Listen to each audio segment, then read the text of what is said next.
As far back as the 80s, Nigeria was already dealing with challenges in the power sector, and the issue occupied the front pages of national dailies with constant promises of a near resolution. But till this moment, constant and stable electricity in Nigeria has remained wishes made into thin air. Just this year, the national electricity grid, which is the receiver and reservoir of all the nation's generated power, has collapsed about 3 times, throwing Nigerians into further hardship. Not only are we dealing with scarcity of petrol, aviation fuel, high cost of diesel, gas, food, inflation, daily threat to life with the troubling state of insecurity, we're having to do it all in darkness. Billions of dollars have been expended in tackling the nation's electricity problems, but it has defied all possible solutions. What must Nigeria do to get it right to see that citizens get at least 15 hours of constant power supply across the country? Is this possible? These are the questions Nigerians are asking, and I don't think they're asking for too much. So joining me is a strategy consultant, Dikbo Oyewole, to help make sense of all of this. Dikbo, good morning. Good morning, Mike. I recall that when we were young, you know, we see that, in fact, at that time, comparatively, it was quite better at that time. A lot better. You know, and, you know, the promise of the future of, you know, how it's going to be when we get to the next 20 years, especially the Vision 2000 and so on. It was like heaven was just going to descend and become Nigeria, you know. But here we are still talking about the things that were used for political campaigns at independence. Second Republic, there were things that were used as political campaigns. Same issues. Here we are still talking about the same thing. What do you think is responsible for these things? Poor leadership. Plain and simple. It's easy. It's poor leadership because I find it quite puzzling that in 40 years, at least, let's cap it to the 80s now. In 40 years, we've been grappling with the same issues. I saw that you scrolled a couple of dailies from 86, 84, and then you get to ask yourself, how is it possible that certain folks that campaigned back then with those same issues are campaigning with the same issues today? It's really just an issue of poor leadership, and it is very unfortunate that we have found ourselves in this kind of position.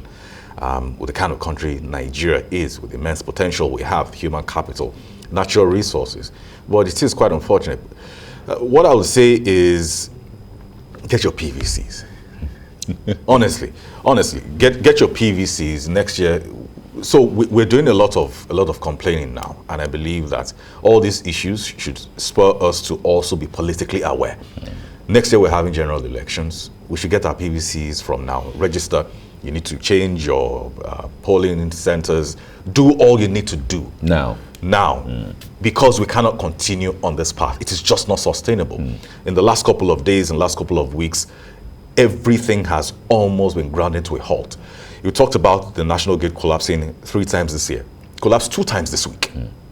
The national grid. And when we talk about decentralization, now let me use that word before I say the word that they don't like to hear. When we talk about decentralization of everything, the power grid is also part of what they're talking about. What is so difficult with the states generating their own power? Why is that so difficult? Why do we have to get every single thing from the center?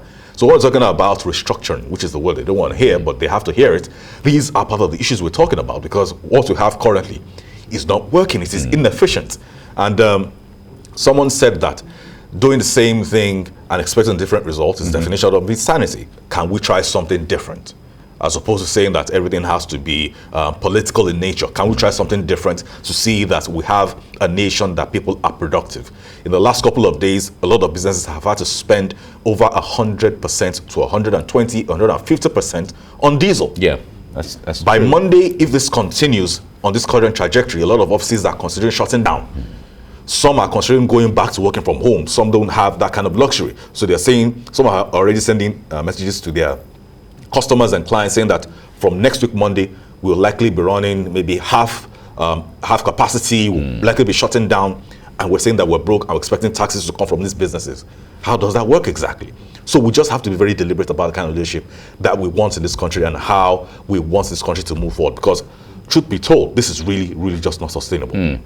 Well, as much as one would say power or power generation or electricity is capital intensive, but others would say it's not rocket science. It's really not. The point there is we have younger African countries or other small African countries who are maintaining and sustaining the electricity, whatever they have. Yes. They may not have the backbone or the capacity we have, but they've been able to maintain and sustain, whatever they have for a period of time. You hear of Rwanda, you go there, it looks like it's a success story from left, right, center, up, down, Yes. in and out, everywhere, things are working.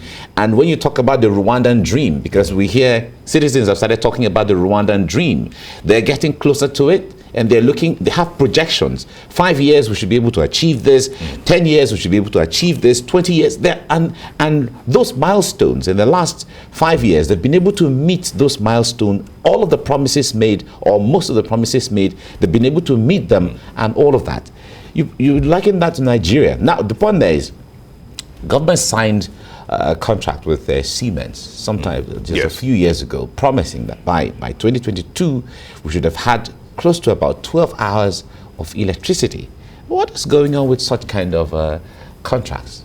Well, the question is, for those that signed the contracts, are they looking back to talk to Siemens and other stakeholders to hold them to task, saying that these were the deliverables we were given, these were the promises made, these are the letters of the contract. You're not abiding by them. What are the challenges? Do you have challenges from your end, or the challenges are from our end? How can we bridge the gap? That is where we get to see effective leadership. You talked about Rwanda. Yes, and I'll go back to the first statement I made about leadership. Rwanda today and other nations that work are a product of effective leadership, deliberate leadership. We talk about this every other day, that leadership, there's no way we can remove ourselves from the implications of leadership, either good or bad, either poor or effective. But this is the point. Can we say that enough is enough? We want to get at least one part of our system going. We're still grappling with the issue of fuel scarcity in the last couple of weeks, stemming from different factors, which ultimately started from having contaminated fuel being discharged into people's vehicles, into people's generators. We're still waiting for action. We're still waiting for action on that. There's been a lot of talk. There's been a lot of commiseration. There's been a lot of emotions being expressed. Yeah. We're seeing emotions being expressed, but we elected you to be people of action, not express emotion. Not saying that, oh, you know what, we feel bad, we're sorry for this. We don't want apologies. We want action. Till today, nobody has been held accountable. Nobody's in jail. Because the fact remains that it is a criminal offense.